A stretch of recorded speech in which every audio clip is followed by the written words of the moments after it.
we're back with Unforgettable Conversations. Today we have a very special guest. We have the one, the only, Janelle Duran. How are you doing? Good, how are you? I'm doing great. I'm doing great. Now, I feel like the perfect title for what you do is photographer, videographer. What is there a better word to say that? I would say probably photographer. Photographer? I do a little bit of videography, but not as much. Okay. And then can you tell us a little bit about like photography, like what you're doing right now as a business owner? Yeah. So I started photography in 2016. So it's been a while. I started in high school and then I went to college, got my business degree, and then right after college, I basically went full time. I do mainly weddings, but I do engagements, couples, families, maternity, everything pretty much. But yeah.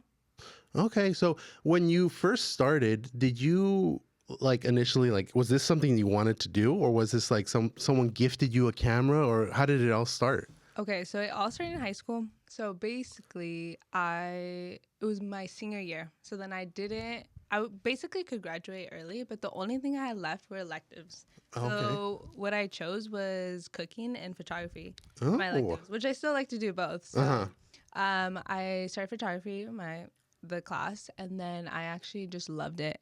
And then that was my last class of the day. So every single weekend, they allowed you to like rent out cameras. Mm-hmm. So I would rent it out. And then every single weekend I would take it. And then it was during the time my sister was dating my brother-in-law. So I was basically always with them. So they basically were my models the whole time. So we would go to like museums and new places. So then I basically would take photos of them and they were like my models pretty much. So I learned from then I loved it, and I did that for like a while, and then I was about to graduate, and then actually Joe at church asked me like, hey, like I see that you're doing photos, like do you think you'd want to help me for church? And I was like, yeah, like I would love to. So then I started helping him, and then that's when I also learned video because I felt like we needed it for church and stuff. And then when I graduated, my dad gifted me a camera. So that's basically, he started it. Graduated from college, right? From high school. Oh, from high school. Mm-hmm. Oh, okay. So in the beginning, you didn't really, it was just more like an elective at first. Yeah. Did you have like a separate career path for university? Yeah, I went for business, but I was actually considering doing more marketing. But it was a little bit difficult because I was during the time of COVID. So I was like potentially considering like transferring schools because I went to Channel Islands, but they didn't have like a marketing program specifically. They only had like business in general. But then it was during COVID. It was my junior year. I think spring semester in March, right?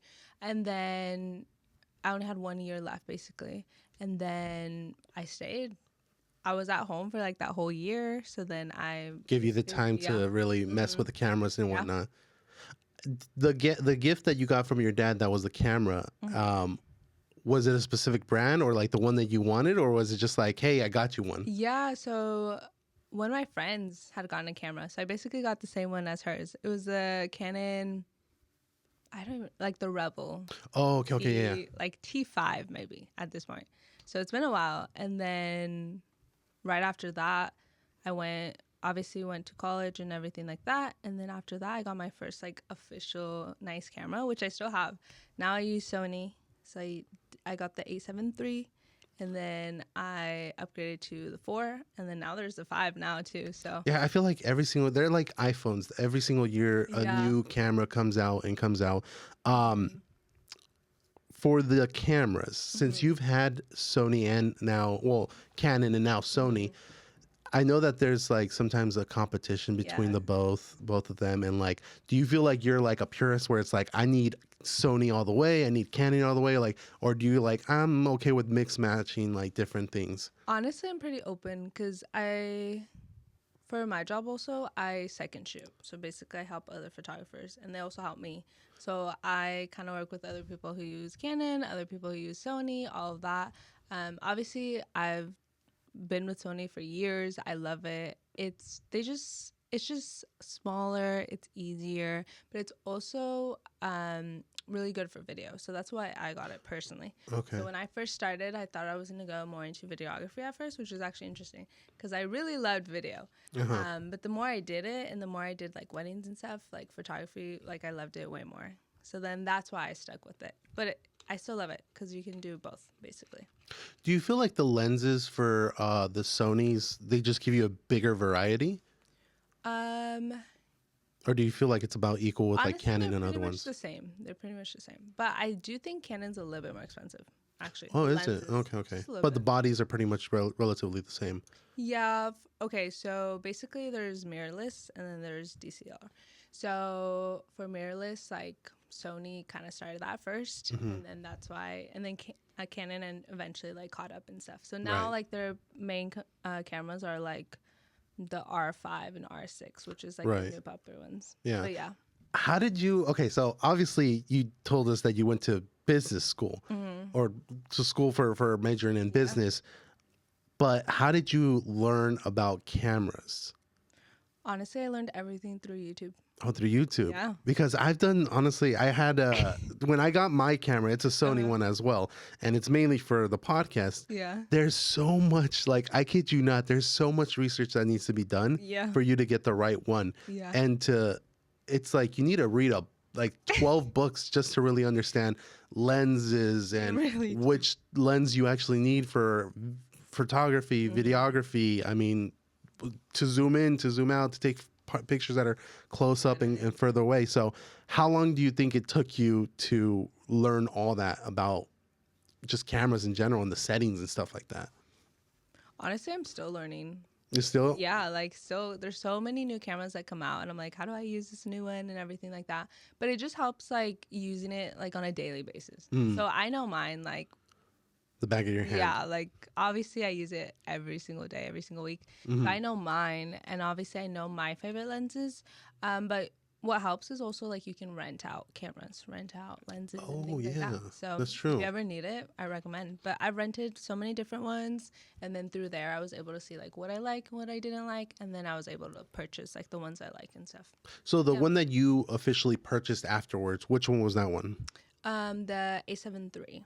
How did you like that one, or what was the reasons for So purchasing that one? again, that one most people recommend because it's really good for video and photos. So that's kind of what I got in, and it's kind of like middle. So it wasn't like as expensive, like 6,000. It was like 2,000 to 3,000, which is kind of like an average price. Which is honestly, it's kind of crazy to think that that's an average price Yeah. when some people just like in their head they don't understand the difference between your cell phone camera Yeah. and an actual like No, mirrorless there's a camera or something huge- like that. There's a huge difference. But yeah, that was just like I loved it. It was kind of in the middle.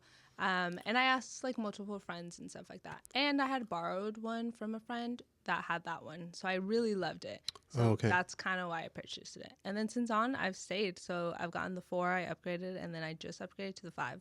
So it's been a couple of years, but I still love that one. What's the price difference now for like the brand new one that you just got? Not that difference. Like No? it's 3,000 something now. And then I think for a lot of people that don't know, most of the time the most expensive thing is the lens, right? Mm-hmm.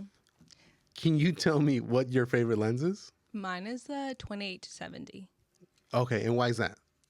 Just because it's super easy for wedding days. You're kind of like all over the place, and you kind of need to have like it's a zoom lens, so Right. it's not like in the beginning everyone was like you can only use prime lenses, which basically means you can't zoom and it's only to like one focal length. But for wedding days, it's like super easy. You're all over the place, and you need to be like. Sometimes it's like super far, so it's just really easy to like zoom in and zoom out and stuff. And that's kind of like one of the most popular lenses right now too, because it's just so easy. You use it for like the whole wedding day and it'll work for everything basically. Right. And it makes sense because sometimes you're like behind the wedding party or like getting a weird angle or something like that, and you do need to be able to zoom in to capture Especially it's like a huge good pictures. group. It's like 10 people sometimes. That's true, You that's need true. To be like able to zoom out and stuff rather than just being like one focal length.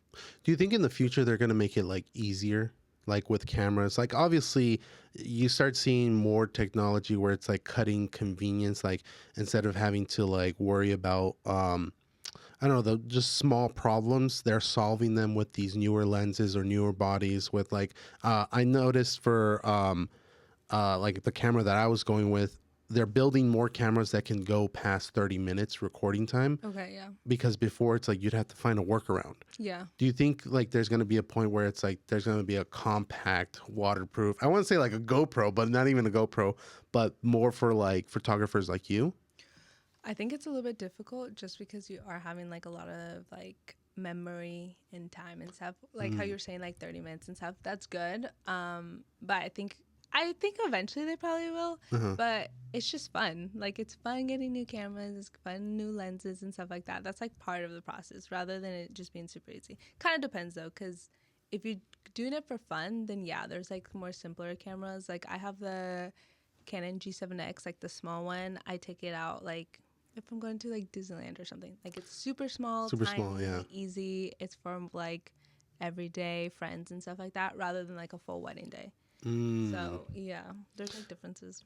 Oh, okay. So do you as a photographer, do you still default go straight to like having a specific camera for something like how you mentioned to Disneyland, you're going to take that camera versus going straight for like the generic like iPhone like Yeah, I will.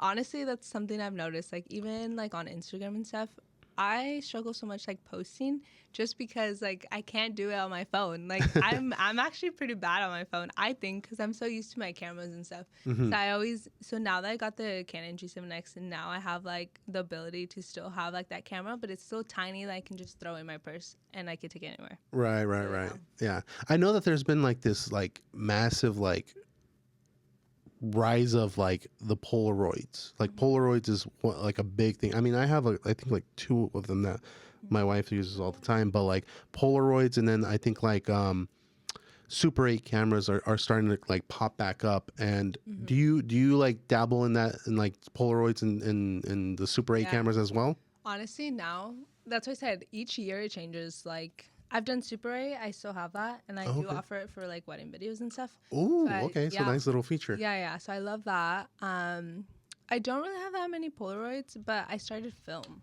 so that's super popular this year and started last year too.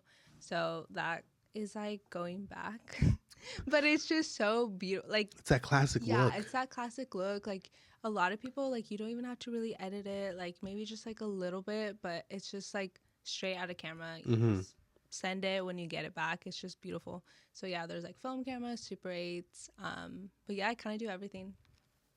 Do you call it like a rig? Like I've heard that term a lot.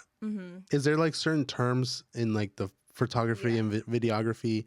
Can you tell us some of them? Because one of the ones that I learned was rig, but it was just because it was explaining. A rig is like more for videography. So that's when you have like a little cage, you have like the holder, like your screen and stuff. I think that's like kind of the only one. I don't really know that many for like photography terms. Okay, yeah, because I was trying to think like if there was any other ones. Like that's one of the ones that popped up when someone was like when I was building this one, it was called a rig too. Like you're building your rig. Yeah, and you literally have like all the extra like mounting capabilities and everything. Yeah. Do you use like different mounts for different like mics or stuff like that? Yeah. Yeah. As I said, that's a little bit more for videography, but that's why I said videography is a little bit more difficult in my personal opinion, because you need so many more like equipment. You need all these like you a little bit. I'm like beginner. Like I'm like you 6 years ago when you first got into it. That's like why I said for like videos, like some people, like I've worked with so many different like videographers. Sometimes they're having like 4 to 5 cameras, like just in one wedding. Like you have all these mics, you have to mic every single person. It's like stressful. True. And then again, like you literally, each person I talk to, they're like, I need to get like a new like battery holder thing, the new LED screen. Like there's so many things you can buy and you can add to it. That becomes like really big. And then it becomes expensive too, because I felt like, okay, the standard little camera is like what, 500, no, actually no, like $5,000 to $1,000. Then from there, it's like you still have to get like a legitimate lens because it'll come with a stock one, but it's not like really gonna do much. Yeah. And then from there you have to add all this extra stuff. Like for ours is like we have an external battery because the batteries, they have a tendency of dying, and like it's those little things that you have to, like I was mentioning, they're solving the problem for you, but like later on in the future, and you're just trying to like find workarounds. Yeah, so it makes it a lot more difficult. One of the questions I had for you, and I feel like you kind of a little bit answered it already, but if you were stuck on an island and you only had one camera and only one lens, what would you go with? You like, already know. I basically answered, anyone that you want. No, I'll still use mine. I love the A7 IV and with the 28-70. That's still my favorite. That's like the go-to. Like, I'm going to capture everything I need to capture with this. I don't need anything else, honestly. All right, perfect. Do you feel like, in a weird way, you've reached the level of mastering photography and videography, or one over the other? I feel comfortable now, but there's always like room to grow. And I always work with like other people, and I'm like, I see how they do it, and I'm like, oh wow, like that's interesting. Like I still have a lot to learn. So like you kind of, like you said, like you're still a student of your craft. Always. Do you think you lean more towards like photography? Like, I'm way better at this, and I'm good at this, but I'm also way better at photography. Yeah. And then you do a lot of solo work. Yeah. For weddings, because obviously I've been to even some of the weddings that you've done. You do a lot of solo work. Do you ever work with like a team, or do you have like a designated person like, hey, we're going to collaborate so we can go do this job together? Yeah. Each wedding's a little bit different. But for the most part, I do work by myself. I've done it for many years. I'm comfortable. I can basically do a full wedding day, and I do it every single weekend by myself. It's crazy. It's a lot. But for like weddings that have like, for example, like bigger weddings that are like 150 people or anything like that, you kind of need like a second photographer. So for a lot of weddings, I do have like a second photographer. But I've worked on other teams that there's like 3 of us, like 3 photographers, and then there's like also another video team. So sometimes you can get a really big team. So it kind of depends on the wedding and location, and then how many people there are and stuff. So you already have like your designated people, like, oh, if I ever get contacted to do a big wedding, I know that I can reach out to so-and-so, and like they might be able to be available to do this wedding with me. Yeah, so Ventura County, there is like a good amount of photographers, but I feel like I've learned, like most of the people in Ventura County I kind of know, as far as like photographers. So I've made a lot of friends, and I know a lot of people. So there's like a few people that I will always ask if they're available. If not, people are pretty flexible. You can literally, I've asked like on Instagram and be like, is anybody available this day? And then usually they'll reach out to me. Okay. That's smart. I never thought about that. Like, which it does make sense. Like a lot of the people that you're following, they might be available that weekend to do a wedding or a shoot or something like that. How I think vital is networking for photographers, especially early on. Because I don't know why I'm just thinking, like, you do a wedding, like your first wedding ever, and like the catering company is like, hey, we have another wedding coming up. They're in need of I don't know, a photographer. Can we refer you out? Like, how vital do you think it is? It's literally so important. That's basically how I started, because I started working with other photographers, and if they're not available, then usually they'll refer you. And then that's how you end up helping one another, because you're like, I'm not available, but if you are, like, reach out to them, and usually you'll ask them. Or even like event planners. Event planners are really helpful. So that's true. Yeah, like once you meet event planners and you get along really well, like they'll always like recommend you to like their clients and stuff. So then you end up working with like your same favorite like planners, and yeah. Do you normally like carry around business cards with you and just give them out? I actually don't have any. Don't? I don't. And that's like one thing I always say, like people recommend, they're like, oh, you should, but I've heard other people that they're like, well, it's like not as important now, but like like it is. So you just like, I don't know. But for like wedding days, I'm like, I And I'm not like trying to like sell myself or like hire me. So normally I won't, at least as far as like a wedding day or something. But I've had people ask and I'll be like, oh, here's my number, here's my Instagram. Normally I'll just do Instagram. Oh, and okay, then yeah. on, they'll like reach out to me then. That makes sense because I feel like in a weird way, like business cards is like a dying or like I don't even know how to describe it, just like a dying skill. But even then, like you'd be surprised how many people would be like, "Oh, do you have a business card?" No, a lot of people do. That's what I said. Like, there's a lot of people that have told me that they're like, "Oh, it's not that necessary." But then I'll go to a wedding day and then they'll ask me, and I'm like, "No, I don't. Sorry, I should probably do that like next week." Yeah, I saw that they have this one. It's like just like a credit card that you could have in your wallet. Yeah, where they like scan it, or like there's a wristband now one that you can do, and yeah, I feel like maybe even like have like on your dress or something a QR code. No, honestly, yeah, or like a strap or something like that. Those are new things. That yeah, you just scan it and they're like, oh, send you directly to like all your socials and stuff. Right, and I'm right, like, right. I should do one of those instead. That would be, yeah, that would be smart. Yeah, because that way people could find you right away and see all your, like, you know how back in the day they used to do like, oh, look at this catalog of all the pictures I've taken, like they look beautiful, isn't it? And now you have Instagram to be able to be your catalog. How does it, like, can you like play out a step by step, possibly even like the amount of hours that you spend on a wedding? And like, what does a full day of a wedding look like for you? Like as far as the wedding day? Yeah. Okay. So normally I shoot like 6 to 8 hours. So it depends. I have like different packages and stuff. Yeah, it's 6 to 8 hours. Yeah, it's a long day, honestly.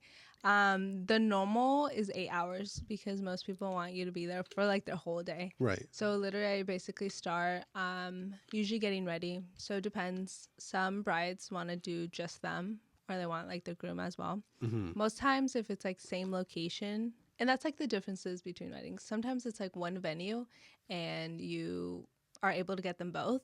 Sometimes people do like Airbnbs, hotels, like they're in one location, their husband's like in another location. So you literally have to be like driving. So those are the times you need like a second photographer.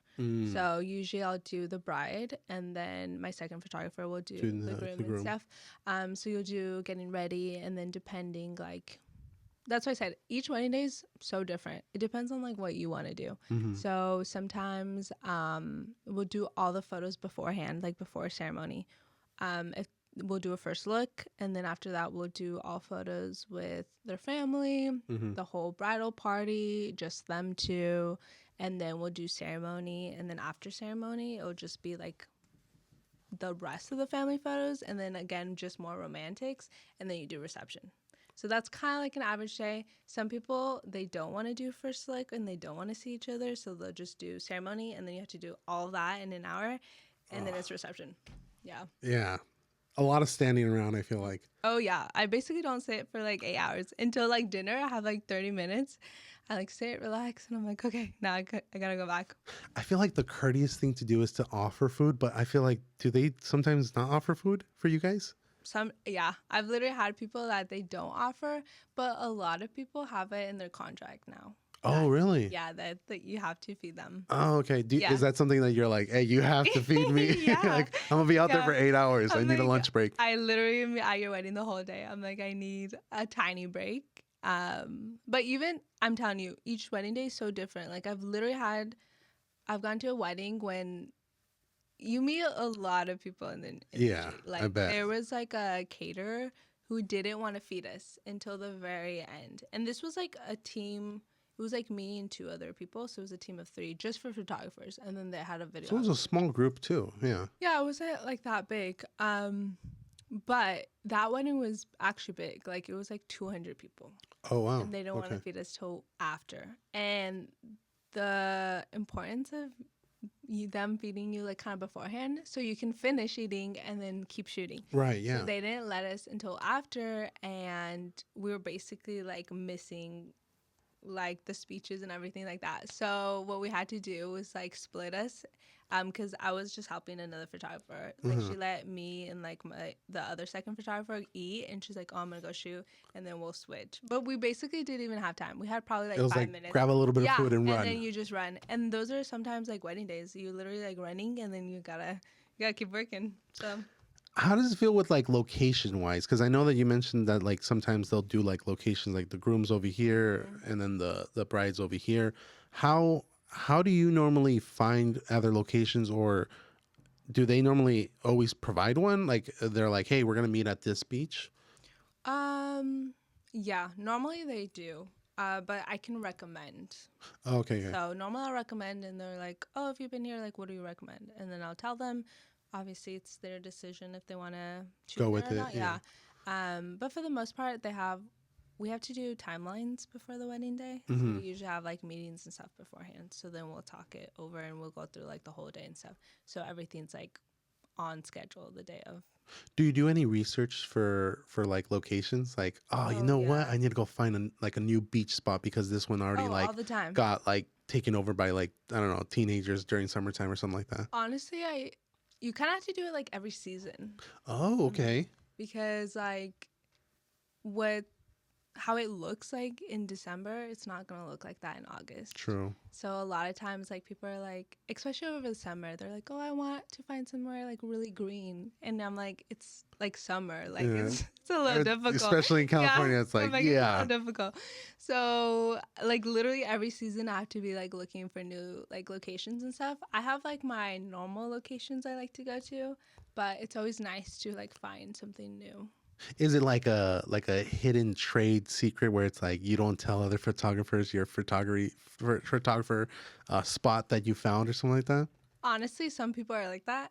Oh yeah, I'm not. I don't really mind. I'm like, if it's like open to it's the open to the public, public. like Yeah. go ahead. But yeah, I do understand though, because sometimes I'll spend like a day and I'll just like drive to locations and like you have to hike, you have to go look at like I've literally been like hiking. I'm like to find this place, Just to like it find it. took me Yeah. a lot, so I kind of get it.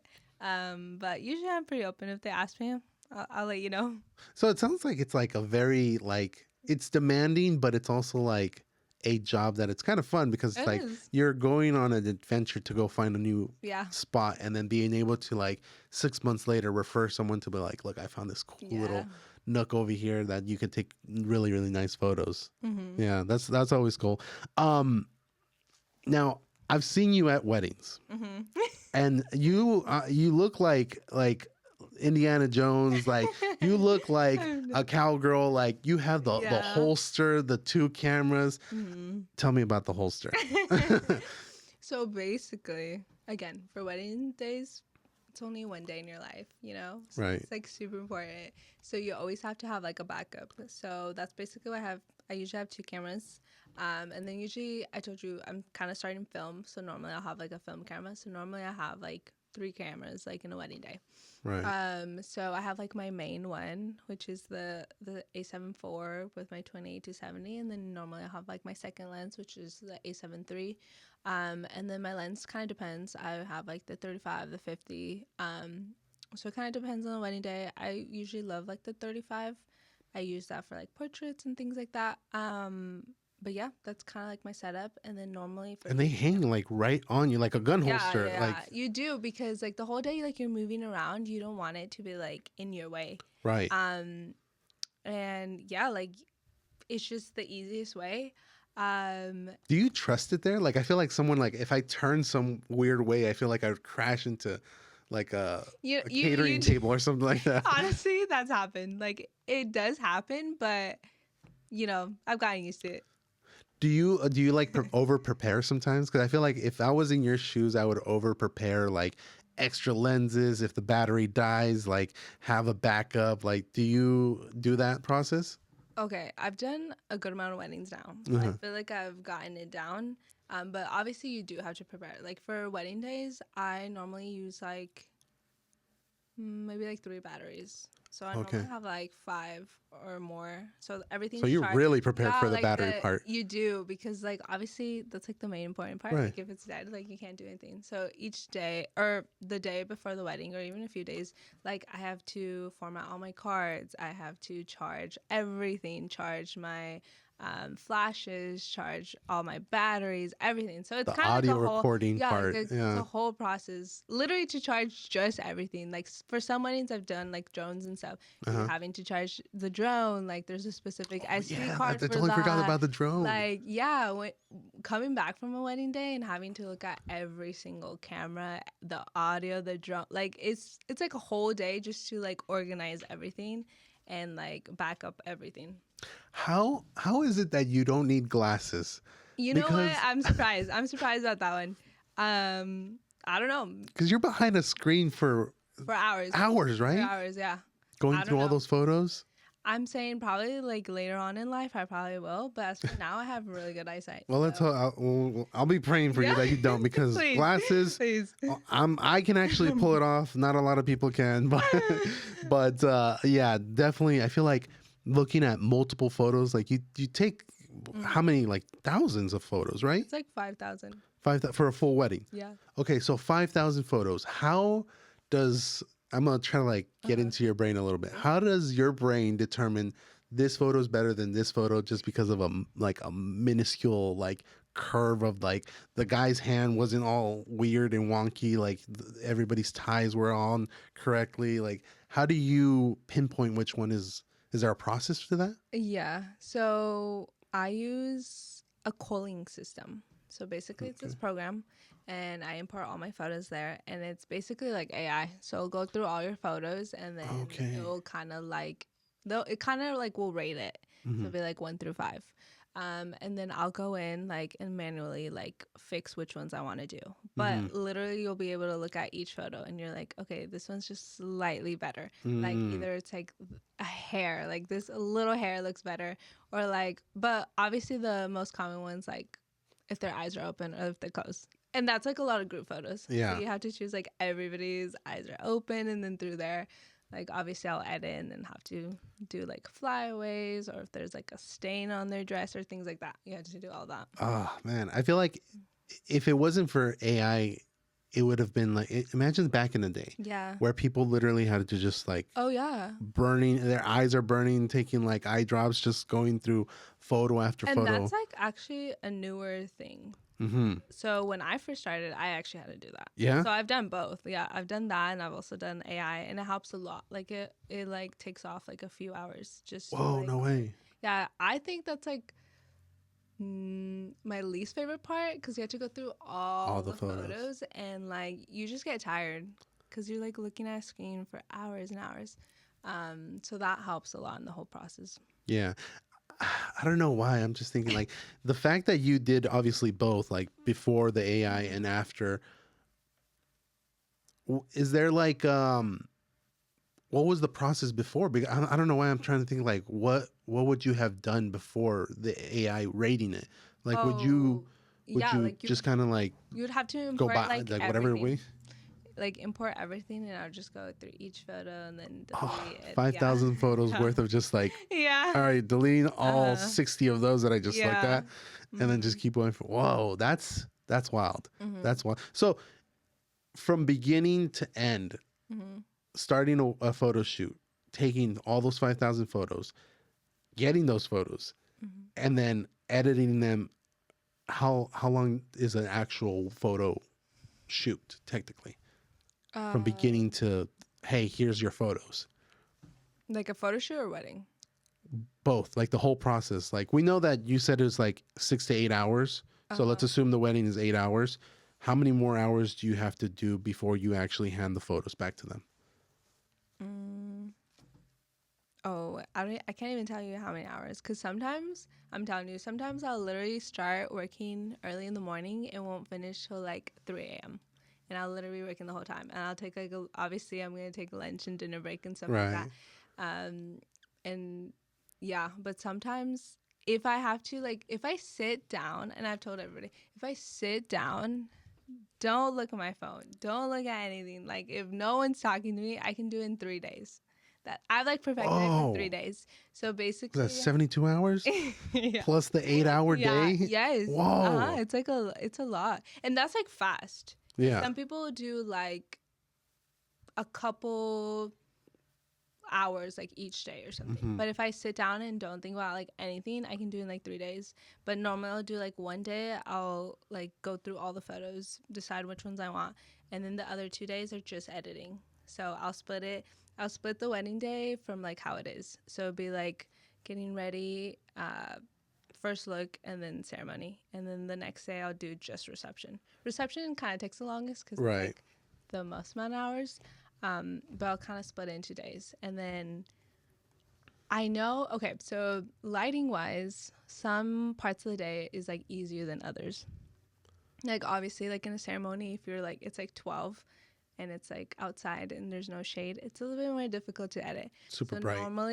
So normally I'll edit like what I consider like a little bit easier of the day. Like for example, getting ready, you're inside, it's like one lighting. That's like a little bit easier. So I'll kind of do that with ceremony because I'll do something easy and then something hard and then put it together. And the next day I'll finish like the rest. So those are like 3 days. For a normal session, normally I only have like maybe like 1,500 photos like in a session for like 1 hour. So not too bad compared to a wedding. Bad. Yeah. Weddings take a lot longer, but for session, basically like 1 day. Okay. Yeah, because I just realized that, yeah, you would have to do all the photos and if you recorded, do all the editing for the video as well and make it nice and presentable. If I'm doing both like photos and videos, normally that'll take me about like a week. Oh, okay. Because video takes a long, it's like kind of the same process. Like it's another like 3 days. I have to like organize all the video clips and stuff. And then you have to like sync it to like the audio to like the footage and stuff. That takes a while just to even organize like everything through all the audios of the day, like from ceremony to their vows and things like that. Like speeches and whatnot. You have to sync everything, and then I have to like find what to do for the video. Like videos for me is the hardest because I'm like, I don't even know where to start. Like you have to go into the wedding day kind of knowing like what you want to do and like what you want to capture. But yeah. Do you have like a ritual, like I have to like lock the door, leave the phone with my mom, like do something like just close the curtains, like, and then just power through this? Or do you just like, all right, I'm gonna get to it, but it's gonna take me time? No, I have schedules. You schedule it out? Yeah, because obviously I have deadlines for everything. Right. So I'm like, for each deadline, I'm like, this week I have to do this session in this wedding and I have to finish it. I'll be like, Monday and Tuesday I'm going to do this. Like Wednesday to Friday I'm going to do this. So I kind of have my set schedule and I have to set it for myself so I can actually do it. Because sometimes it's just hard. Like you've seen these photos so many times and you're like, it's just hard to edit. Like I need a break. But I just kind of schedule my get fresh eyes. Yeah. Okay. I've dealt with the video portion of it.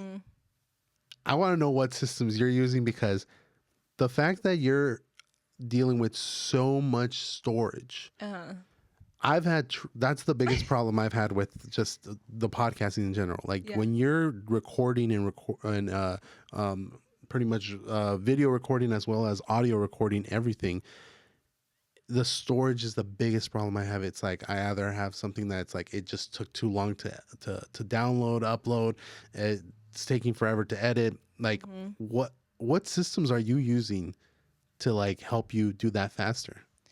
Okay, I need to show you my office, but I literally have like, we got to do a tour of your your office. I literally have so many hard drives, basically through all hard drives. They're like 8 terabytes. I literally own probably like at this point maybe at least like 8, but that's 8 terabytes. Wild. Like the most normal is 1 terabyte. That's what we do. Yeah. We use 1 terabyte of an external drive, and even then sometimes we're like still struggling. Yeah, no, it is like people don't understand how much like space it actually takes. Yeah, because people are like, oh, do you have this photo? I'm like, I have one for each year. I have one like hard drive for each year, so I basically organize it through 2024, 2025, whatever. And then I also have video ones, so I have I kind of organize through there. Do you keep all that stuff? Yeah. Oh, you don't trash it afterwards. Oh, I have, like, everything for like each year. That's why I said a lot of space. Yeah, that makes sense. Because I'm actually like, after I edit something and go through it, it's gone. It's on the internet now. So it's like whatever. I mean, that is true, but I do like save everything. just for after wedding days, you have to make sure you back everything up. Right. Yeah. So Makes sense. normally for like, I keep my SD cards until I'm done, and then I deliver it, then I'll format it. But you also have to back it up to like your hard drives and stuff. Right. But when I'm editing on my computer, obviously after I'm done, I back them up and then I do delete them from my computer. Gotcha. So then that's why I don't have that much on my computer, because I delete everything. But they're still like backed up.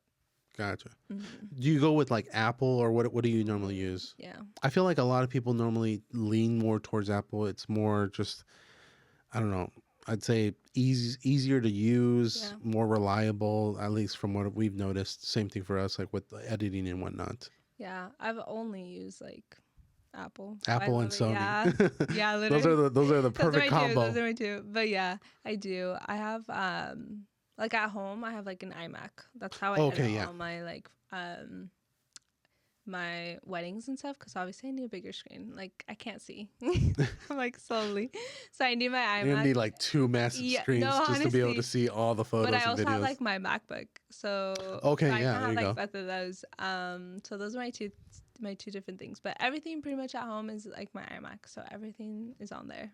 So well, I mean, the good thing is that like as you do jobs, I'm guessing you were purchasing all this stuff, because if you think about it, if someone wanted to go from like 0 to like, hey, I want to be at Janelle's level, like we're talking about thousands of dollars of just not only camera gear, but like all the extra accessories that come with it.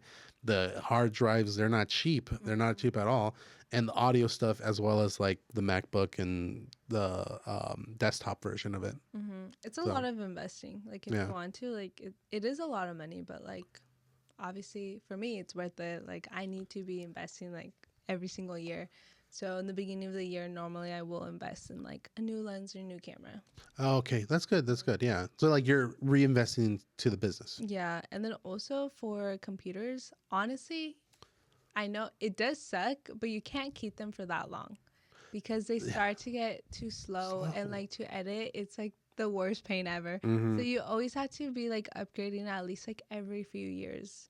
But it's which kind of sucks, because it's like, dude, I spent like $1,000 on this, and now I have to go spend another like, and obviously the price goes up, so it's $1,500 now. Yeah, and then especially at least for like my MacBooks and stuff and iMacs, I have to like I do like more space and I do like faster. Right.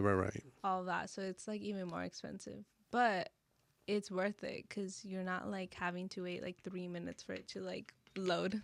Because sometimes that's happened. I wonder if you know how like there's like the gamers, they build out computers. Do photographers do that? They do. I think it's a lot more for videography. Oh, okay. I think like photography isn't as much space. So okay, that makes sense.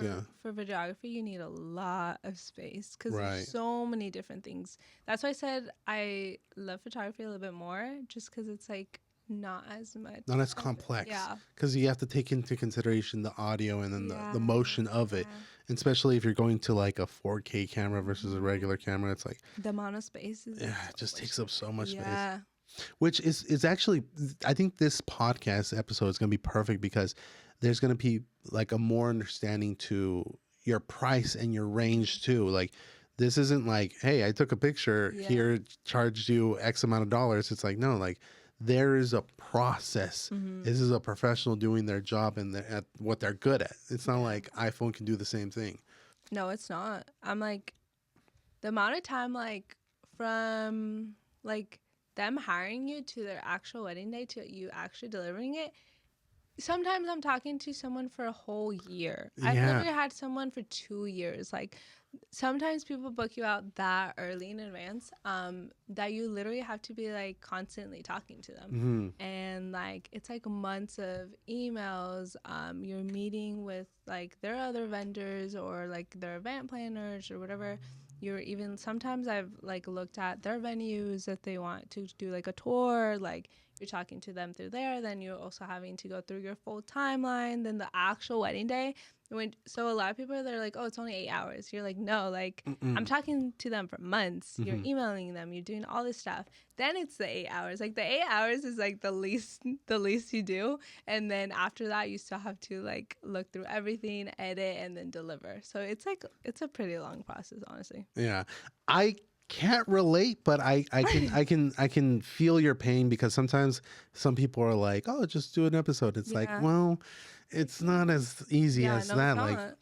it takes doing an episode like on average is like an hour. Max I've ever done is like 3 hours. Wow. But for the most part, that's an hour is easy to edit. 3 hours, you're struggling. Like your computer's going slow. 3 hours later, it's still trying to edit it, and it's like it's just a whole process to it. Yeah. For destination weddings, how does that work for you? Like obviously you said that you have a contract, but how does that work as far as like flights, stay, Uber to one place to another? So each wedding day is like a little bit different, but normally I require like at least the day before the wedding and the day after, depending on where it's at. Because sometimes like I've done like a day trip, like if it's like up north or something. Right. I've done like a small little flight, or like I'll just drive there. It's like a few hours, but I at least need like a hotel room for like that day because I'm not gonna drive back because it's like 8. Okay, you're thinking like 8 hours, 4 hours driving in a whole 8-hour day, and then another 4 hours driving. Like it's just a lot. That's a lot. So obviously I need that. But it kind of depends. I usually give them the option, like either I book everything and I'll just send them the invoice, or they do it all and then I basically just show up. So it's up to them.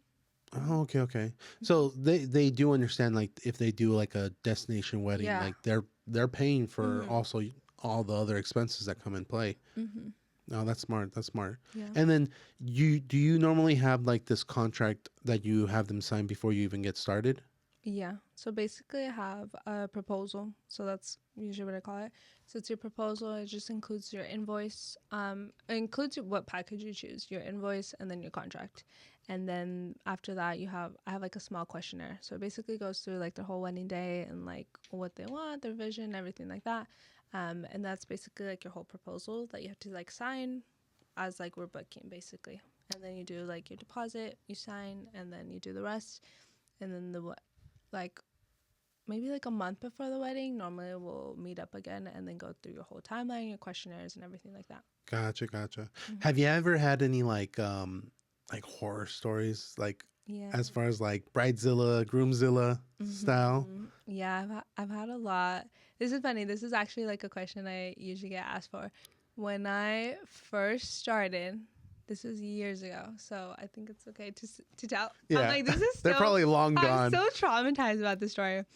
I had this one couple that hired me for the wedding, and keep in mind, like I basically made like no money because I was literally just starting out, and they were talking about potentially like signing me for like another hour or two or something like that, and like I had emailed them, I had called them, like, and they weren't like answering me. And I was like, are you ghosting me? Because that happens. Like sometimes like you'll literally get ghosted.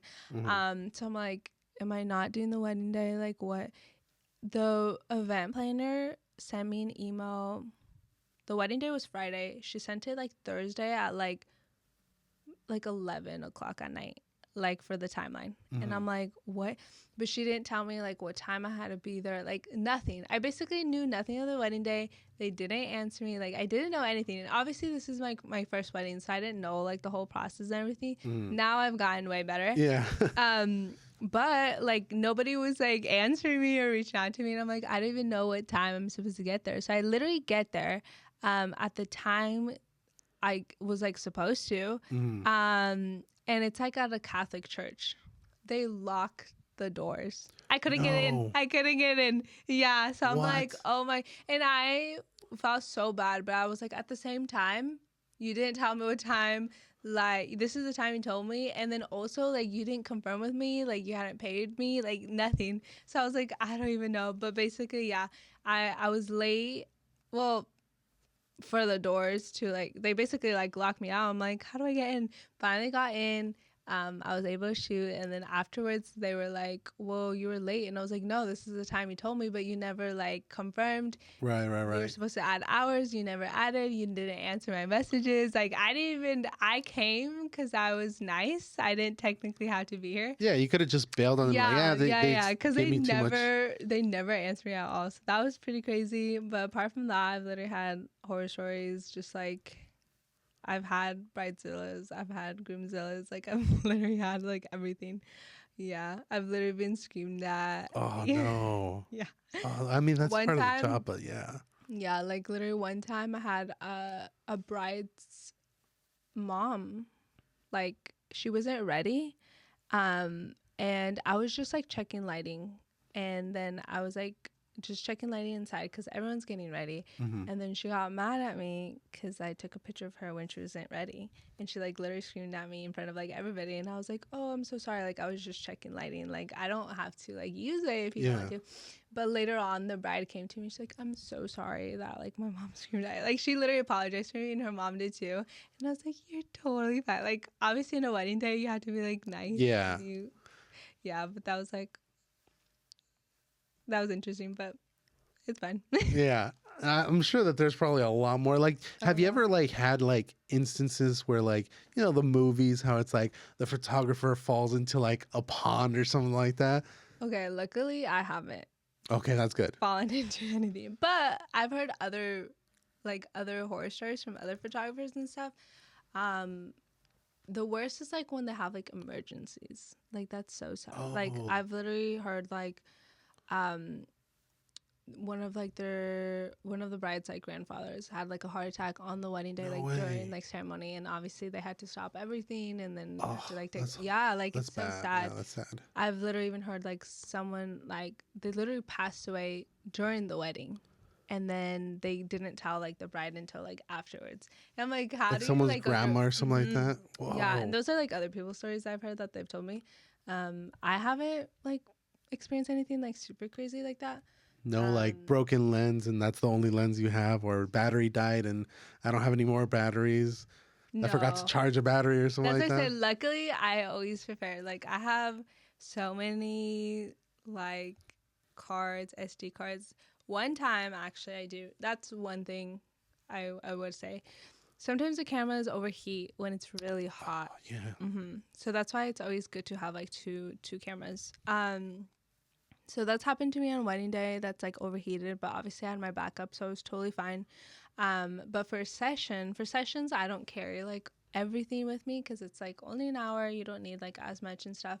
But Right. one time it overheated. It shut off my camera, and then like it uh deleted some of the photos from my SD No. card. Yeah. But the good Oh. thing is now I shoot with two cards. Okay. So it's always backed up.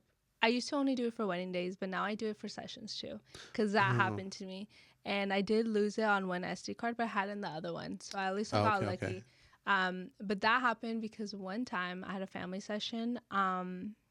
My SD card got corrupted. Like all the photos were Oh, gone. So oh. I literally having That's the to tell, worst. yeah, That's having the to worst. tell someone like, hey, sorry, like I don't have your photos. I can't like recover it. It's like the worst feeling ever. And it's only happened to me like one or two times. But since that happened, I started shooting like two cards because I'm like, I'm never gonna let that happen again. Yeah, no. Well, that's Yeah. good that you like learn from Yeah, you other people's do. mistakes and then also your own. So Mm-hmm. you're very like proactive about it. Mm-hmm. And I've dealt with that before where it's like I had the whole Oh thing yeah. recorded and then the audio the file gets corrupted Oh and it's yeah. like oh like there's for some people that don't know like that's maybe the worst thing It's that like can the happen. worst feeling ever. Also, like if the audio like just sounds like messed up or anything, like you can't Yeah. use You it can't use still. it. There's nothing you can Yeah. really do about it except for Uh, scrap it and then it's yeah. like all that hard work gone Yeah. in an instant. Ah, that's maybe like the worst. The Yeah. worst. As far as like your business model, like when did you decide like, hey, you know what? I'm gonna make this into a business.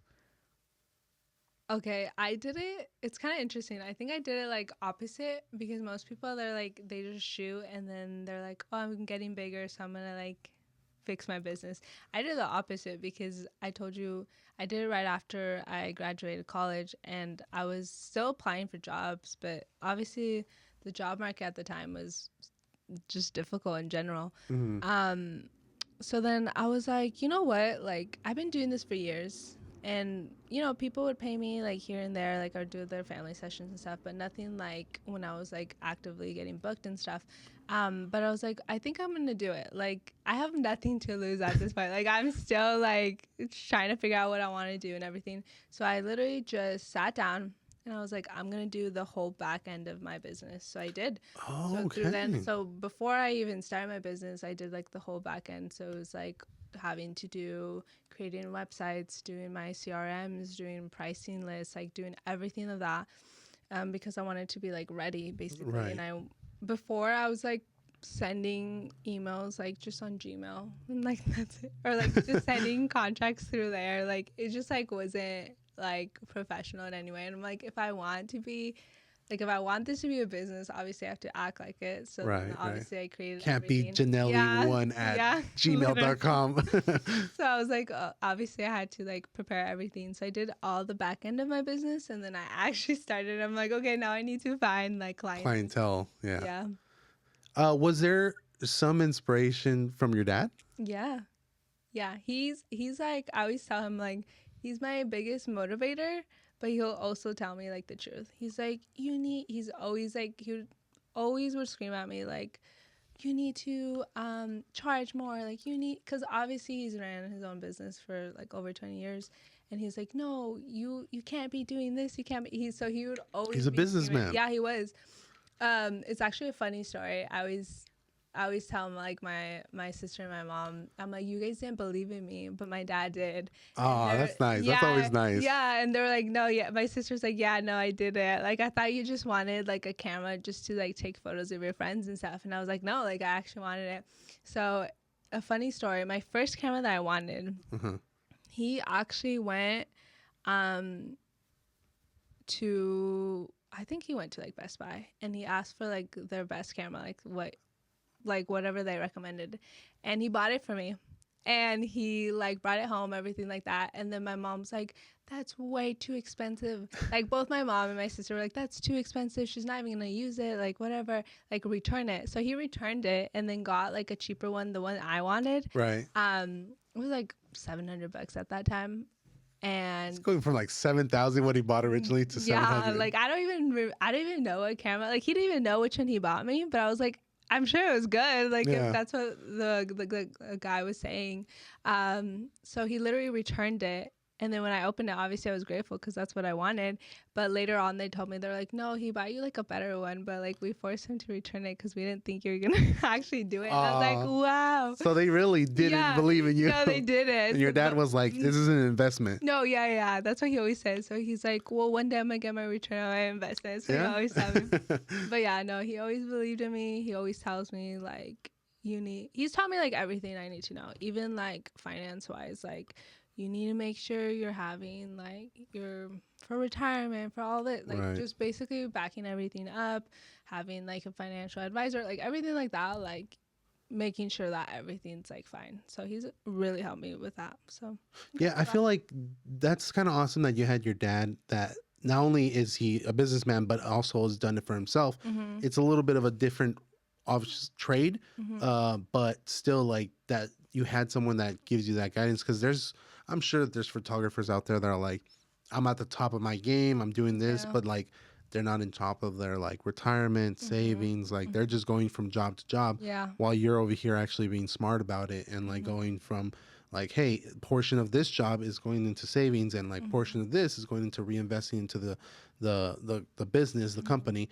And the fact that you had your dad there it's even better because he gives you that guidance too. Yeah. He's a really, I think he's when I first like started doing some jobs with him, I was like, dang, like bro, he's smart, dude. No, like he's like really like on the ball. He's the smartest man I know, honestly. So I am so grateful for him because he's helped me so much just in business. Like business is so hard because you're like, what do I do? Like I don't have anybody to be like, do you think this is right? Do you think this is like especially like if you're in like the same business, like technically they're like your competitors, you know. It's kind of like the old saying, like you got to spend money to make money, and like you need money to start, but then you need to make money to start. So it's like, how do you do it? And it's like, he probably went through all the stuff that you've dealt with, like at least finance wise, and that's why that guidance is coming into play. One of the things that I wanted to say, because you kind of mentioned it a little bit earlier, is your website is like legit. Like, I mean, it goes to show like you really did the like back end portion of it all. Yeah. It's interactive too. So I love the fact that, like, kind of like you said, like there's a questionnaire.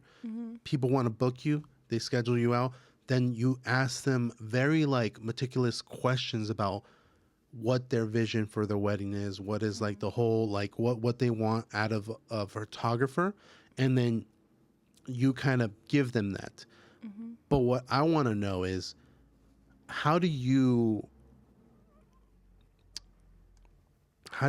handle an unrealistic client? Like in what sense? Like if they want to go something either too far out of their budget, or something that's like, we can't do that. I mean, that's why I do ask them like what their budget is, because then you'll be able to tell them. But I think I have a pricing guide, so on your pricing guide, like they're able to see like everything they can do, and if they have like any other questions, then normally we'll like hop on a call. Normally I recommend just to call, because not every person's like gonna be your client, because sometimes it's just easier to not work with some people, because sometimes they do demand like a lot for like nothing. Like they want to spend the lowest tier of whatever the category is, but it's like they want you to give them the most. But the more like you go into it, like the less of a problem that is. Like when I first started, that was a big problem. Obviously I was starting, I didn't know what I was doing. Also, it's like, at least for me, I feel like when I first started, I was like super, super shy. So I'm like, I can't ask people for money. Like, what am I doing? But obviously, it's a business. So, like, you have to act like a business. But I was like, I can't do this. Like, sure, like, you can pay me this a little amount for like nothing. Like, I was just trying to like get my name out there and try to do stuff. So I did do like a few jobs and stuff that like basically paid nothing. But you have to when you're starting. Yeah, it makes sense. You like learn, and then later on, now I'm like, no, like I'm okay. Or you'll just be like, oh, I'm not available that day or anything like that. Gotcha. Which makes sense. Like sometimes you just have to say no to certain jobs. Do you have like a specific like style or unique thing that separates you from other photographers? I feel like yes. I've worked with so many different people like on their actual wedding day. I feel like a lot of people that have worked with me, they'll tell me afterwards, they're like, no, you were very like, I wouldn't say peaceful, but like you were just easy through the wedding day. Like you didn't stress me out, because there's some people that make the wedding day like just about photos. Like hurry up, like you can't like next. And obviously you do want to be like on time and stuff, but it's still your wedding day. Like you still want to enjoy it. So I feel like I'm pretty easygoing for a wedding day, but I'm still going to keep you on track and stuff. And then also I feel like I'm really good at posing people. A lot of people have a lot of issues on that.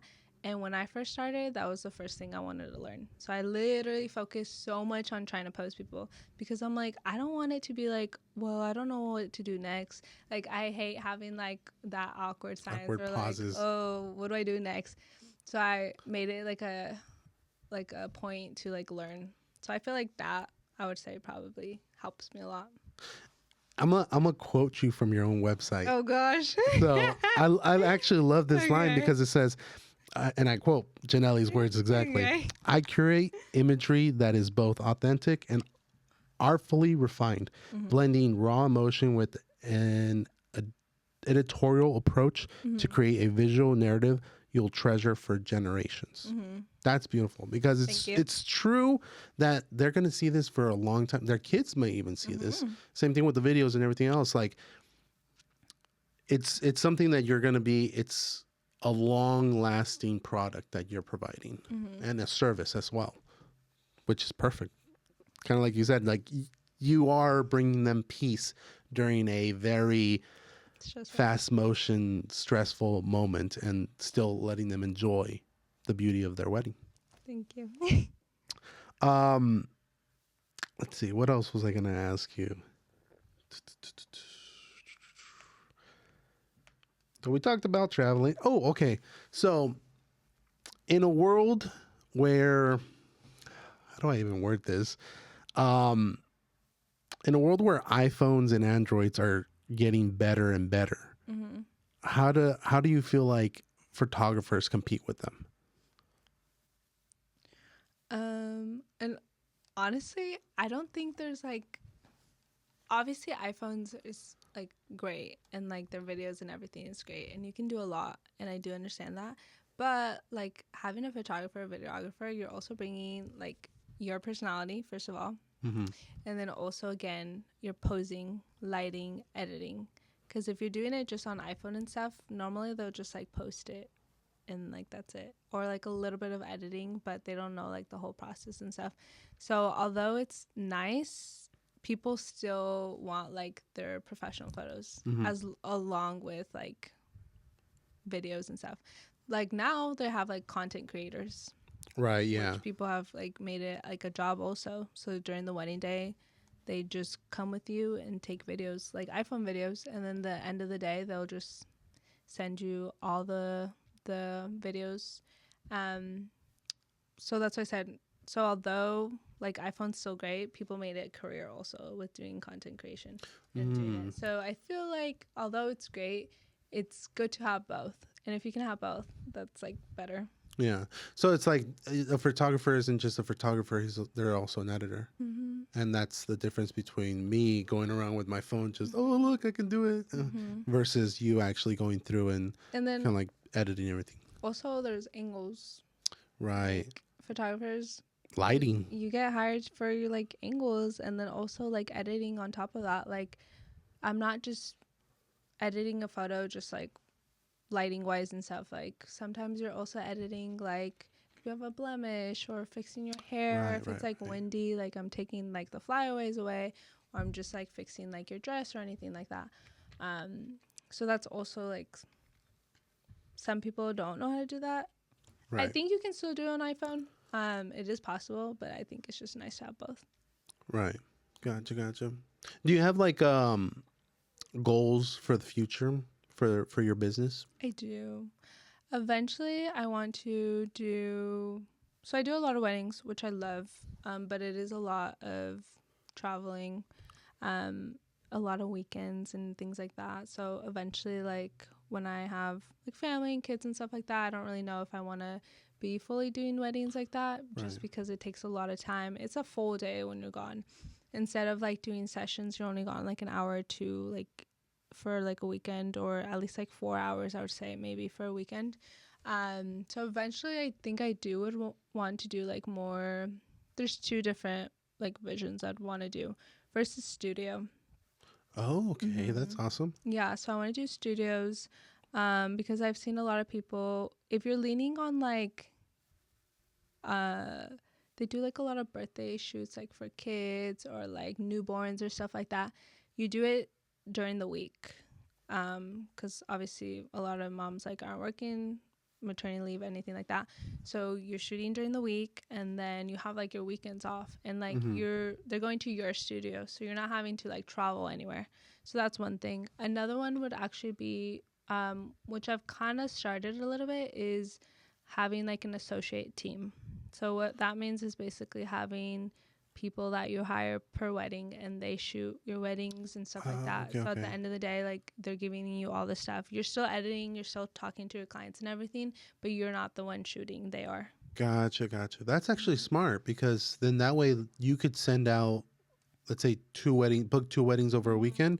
You're still getting paid, but you're not even there, Yeah. and have a team of, I don't know, 6 people under you. Mm-hmm. That'd actually be very smart. Or the studio part. How would the studio part go as far as like, would you have to like rent out a place, or like you talking about building it? Yeah, like you're renting and then you create like your own studio through there. Oh, okay, okay. Yeah. Those are two great future goals. Mm-hmm. Yeah. I hope that definitely does happen for Thank you.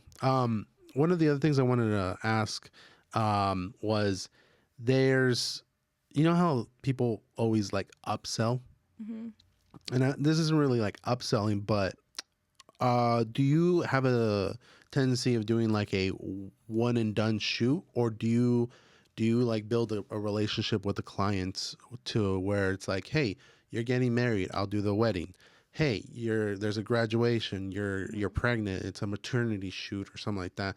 Like is there like a building relationship that you build? Yeah. I've had so many clients I met. They've been with me for like years, and I literally watched like their whole family grow.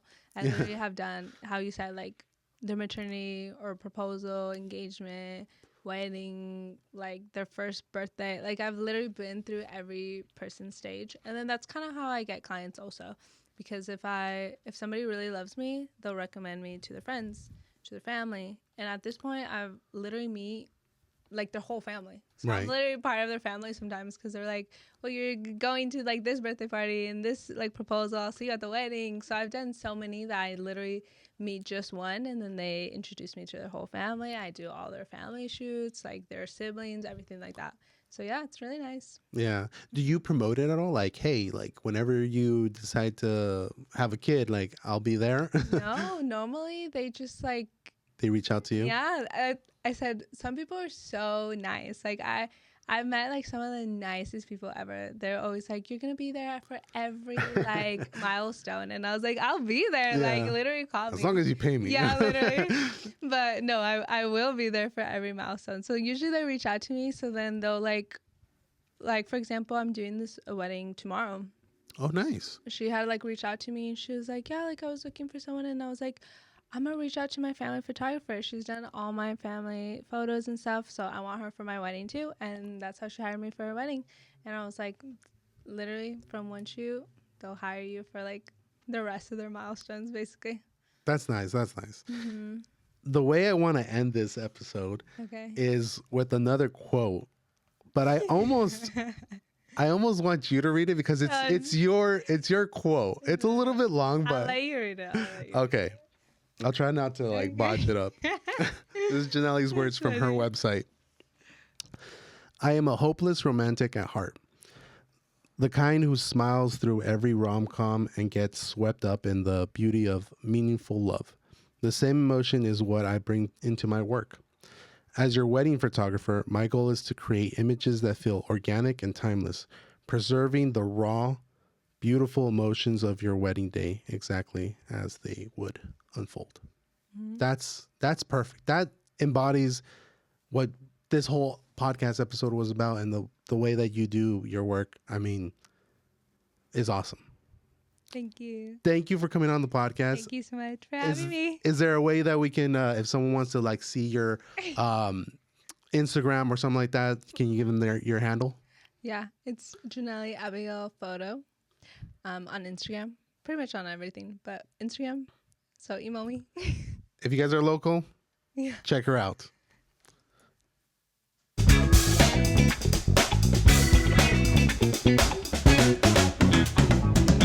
Bye, everybody.